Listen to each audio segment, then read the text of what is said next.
不知道大家能不能猜出我现在人在哪里？看一下这个街景的话，就是非常 typical DC 的建筑的风格。我们今天来到一个地方，是一个智库。什么智库呢？让我们一探究竟。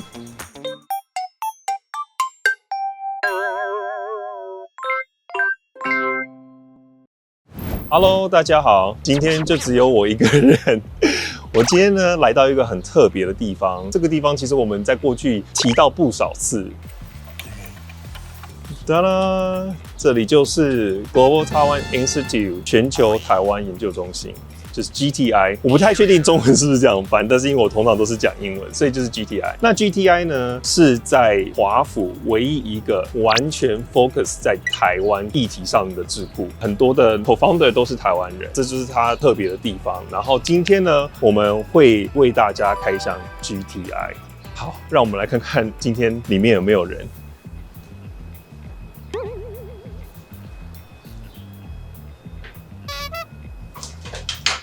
Hi, hello.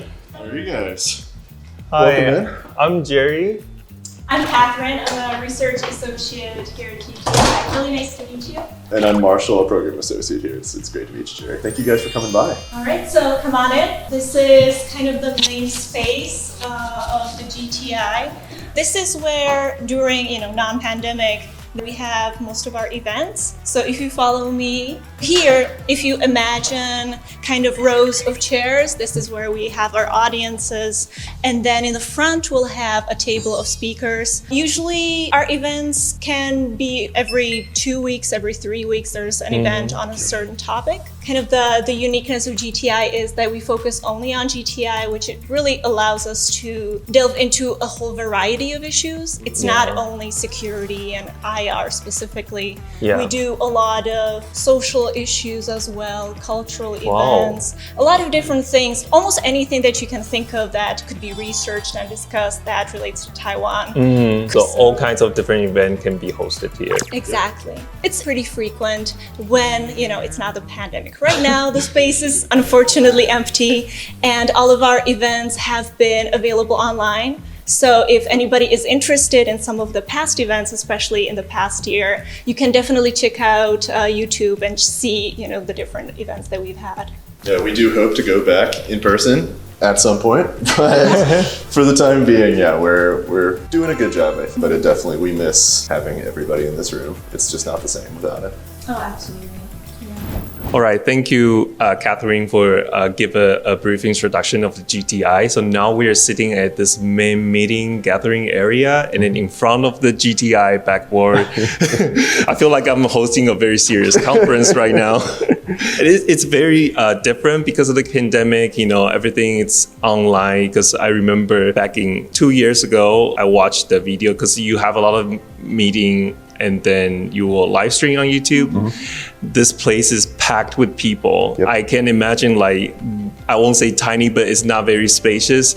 And it's literally packed with people and you have people come into the event. That's incredible.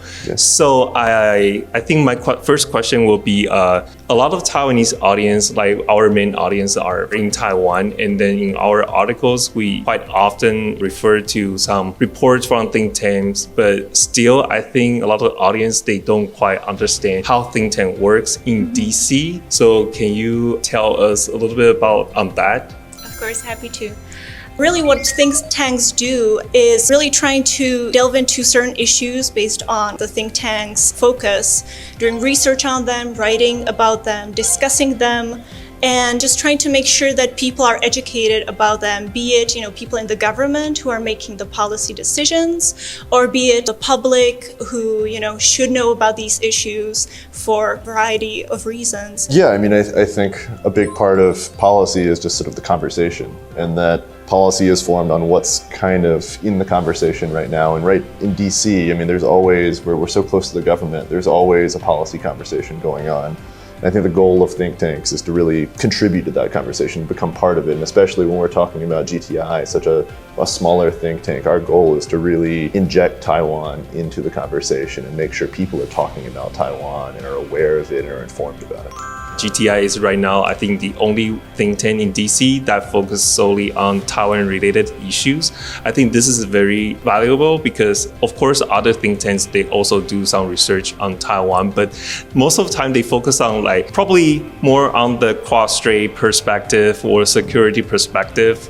But we all know like Taiwan has much more to offer to the world. For example, healthcare system, our technology. So those are also very important aspects about Taiwan. So can you tell us a little bit about that initiative or on this mission, like the goal for GTI? What kind of programs that you have to fulfill to make sure that people know about Taiwan in DC?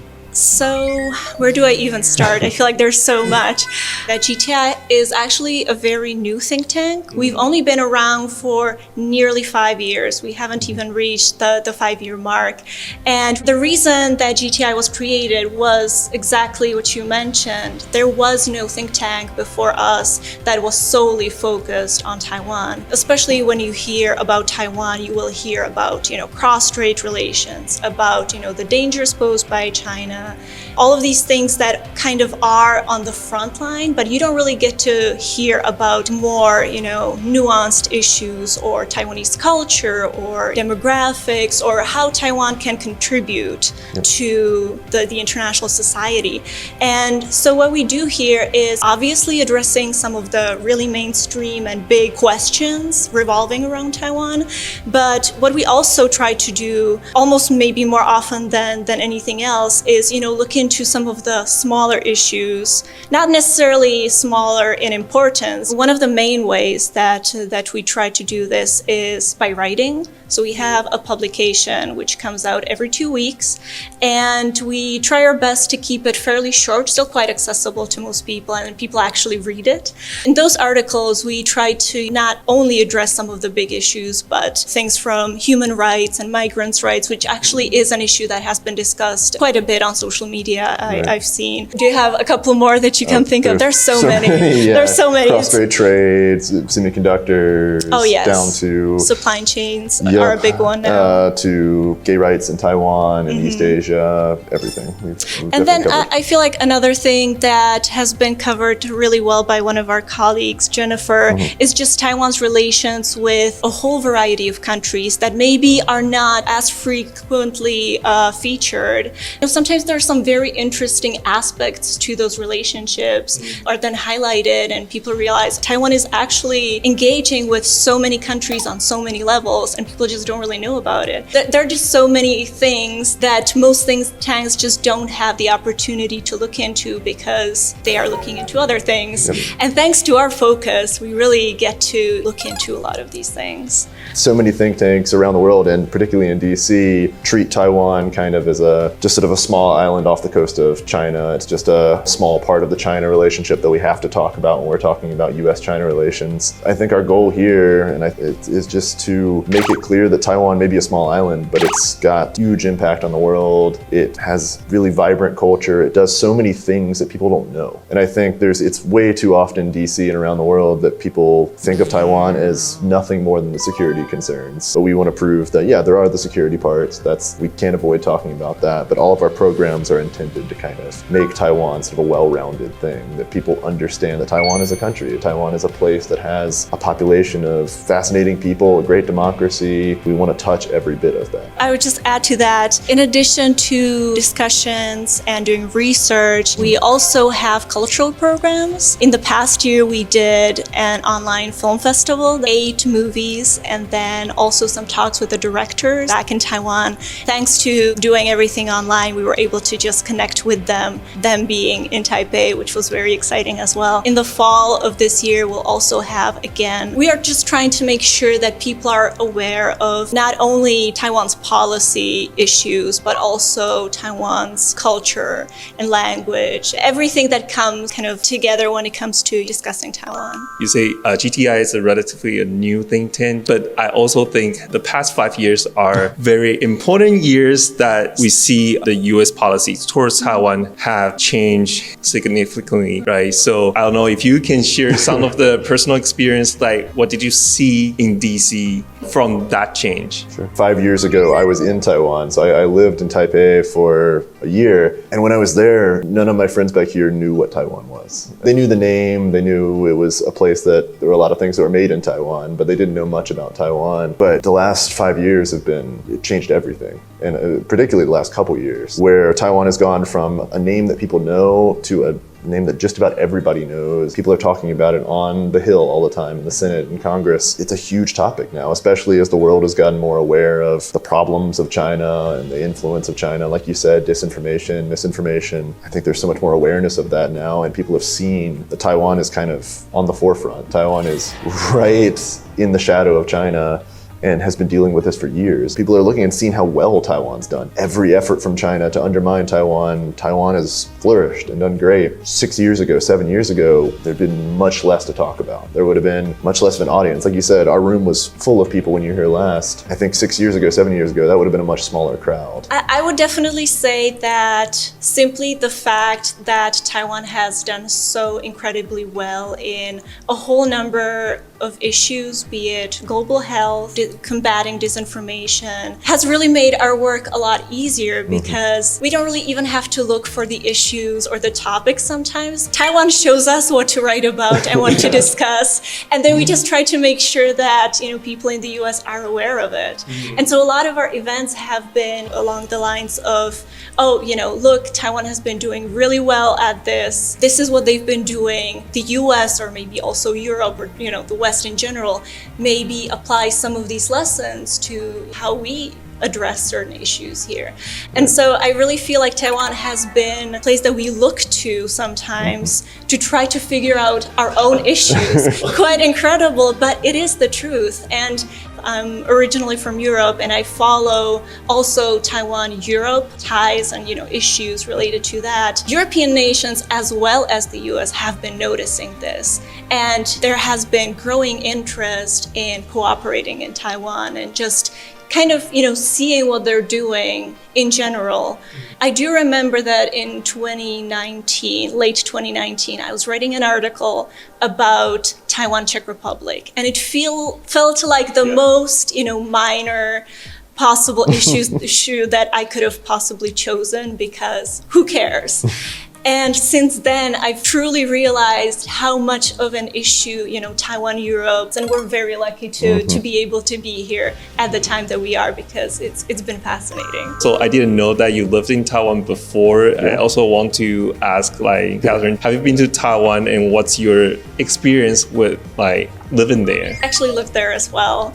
I feel like that's one of the ways how people start focusing on Taiwan. At least from my experience, having spoken to a lot of people who either are interested in Taiwan or actually work in some position that's related to Taiwan, it's oftentimes that they went there or studied there, they absolutely fell in love with it, and didn't want to completely abandon just the idea of working and somehow have a connection.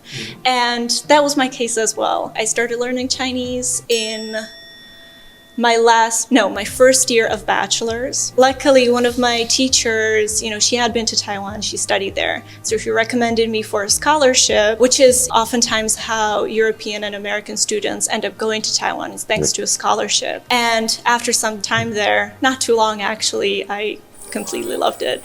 Since then, I always knew that I wanted to do something with Taiwan. I've been lucky enough to actually have been able to do that, stay connected with Taiwan even though I don't live there. How about you, Marshall? Similar to Katherine, I had a teacher that was from Taiwan that recommended it. I had a friend that had an apartment in Taiwan.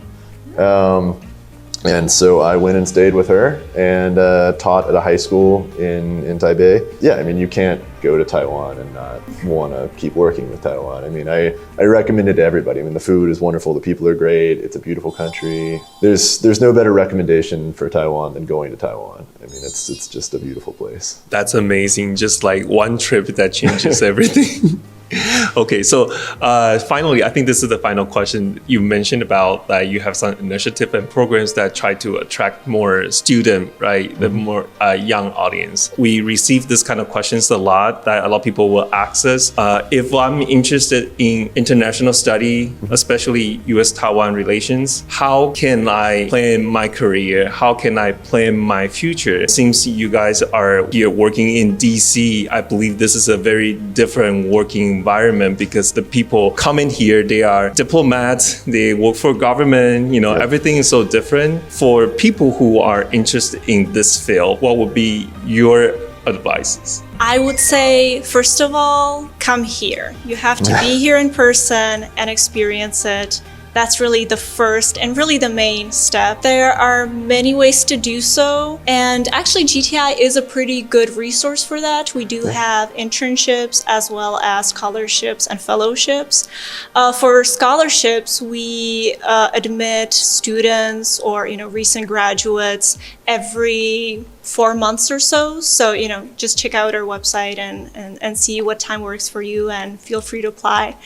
As well as, as I was mentioning, scholarships and fellowships, which one of them kind of has American researchers go to Taiwan to conduct research. The other one, though, has, Taiwanese researchers who are maybe already, working on some of these issues, come to DC and, kind of have the full experience, be able to do their research project here. So depending on whether you're a recent student or already researching some of these issues, GTI could actually help you out pretty well and, give you a way to come here. If GTI is maybe not exactly what you're looking for, but you have a slightly different focus, then I would recommend, either looking into some of the other think tanks because there are many and all of them offer, scholarships as well as internships. But also, maybe just checking out the universities here. That's actually how I came. I started my master's and then got a job here.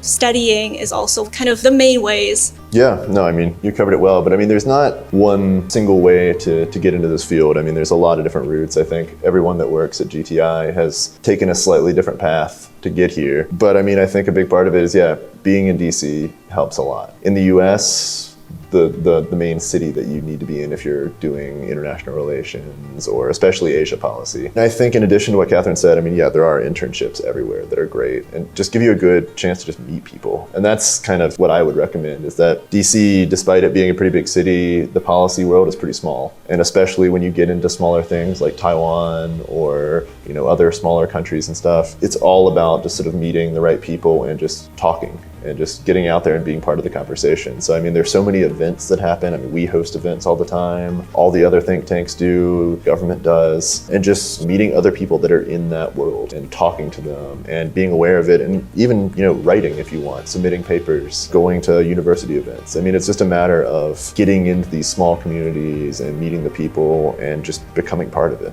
And once you're in, it's wonderful. Again, I'm very honored to be here. Thank you again, Marshall and Katherine, give us this opportunity to talk to you guys and also introduce GTI in such a very detailed manner. And then really appreciate your work here, being here in DC, advocating for Taiwan, and also offers so much resources to have this exchange program. Really appreciate your work and thank you again very much. Thank you so much. Yeah, thank you.